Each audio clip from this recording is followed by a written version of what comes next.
Hello everyone, good morning সবাইকে। তো দেখো সকাল সকাল ঘুম থেকে উঠে ব্রাশ করতে চলেছি। তারপর আমি আমার এই ছোট্ট ফুল গাছে আমি জল ঢেলে দেবো। তো তোমাদেরকে এখন আমি একটা গাছ দেখাবো, সেটা হচ্ছে ড্রাগন গাছ। অনেকেই বলছি এটা ড্রাগন গাছ, তো তোমরা বলে দাও এটা কি গাছ। ড্রাগন গাছ হলে আমাকে কমেন্ট করে। তারপর হাত মুখ দিয়ে ফ্রেশ হয়ে চলে আসলাম রান্না করে, দেখি আমার দুই মা রান্না করছে। তো তারপর চলে আসলাম আমাদের বাড়ির দোকানে, আর দোকানে এসে আমি এক প্যাকেট বিস্কুট খুলে খেয়ে নিচ্ছি, কারণ সকালে আজকে অনেক দেরি করে উঠেছি, তার জন্য মা আমার জন্য কিছুই রাখেনি। আর আমার খুব খিদে পেয়ে গেছিলো।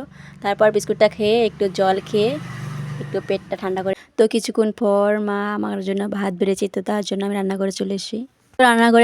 আর সে দেখি মা আমার জন্য কি সুন্দর করে থালা সাজিয়েছে। তো আজকে ছিল বৃহস্পতিবার, তাই আমাদের আজকে নিরামিষ। তো তার জন্য দেখো সাদা ভাত, সয়াবিন আলুর রসা, শাক ভাজি আর 3 রকমের সবজি দিয়ে ভাজি।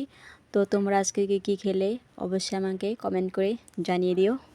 খাওয়া দাওয়া করে স্নানটা সেরে এখন আমি যাব পুজো দিতে, কারণ আজকে লক্ষ্মী পূর্ণিমা, বৃহস্পতিবার একটু ভালো করে পুজো দিতে হবে। তো তারপর চলে এসেছি ঠাকুর ঘরে পুজো দিতে। তো এখন আমি একটা জাদু করে সব কিছু রেডি করে নেব।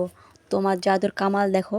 তো এখন আমি আজকে তো বৃহস্পতিবার, তার জন্য আমি আজকে সাবুদানা দিয়ে পুজো দেব। তার জন্য আমি সাবুগুলো একটু জল দিয়ে ভিজিয়ে রাখবো, তো একটু ভালো করে। তারপর মা লক্ষ্মীকে স্নান করিয়ে জামাটা চেঞ্জ করে তারপর আসনে বসিয়ে পর মাকে খেতে দিলাম আজকে সাবুদানা, কলা, নকলদানা, দুধ আর তুলসী পাতা দিয়ে, আর সাথে একটা পান দিয়ে দিয়েছি।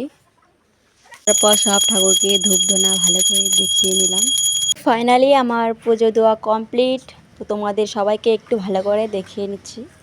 তো তোমরা কি খেয়াল করেছো আমার পুজোর আসনে একজন মহান ব্যক্তি আছে, তার নামটা একটু কমেন্ট করে জানিয়ে দিও তোমরা। আর এখানে দেখতে পাচ্ছ জগন্নাথ, সুভদ্রা, বলরাম, এগুলো কিন্তু আমি নিজের হাতে বানিয়েছি। কেমন হয়েছে কমেন্ট করে জানিও। আর আজকের এই ব্লগটা এই পর্যন্ত। তো দেখা হচ্ছে নেক্সট পার্টে। বাই।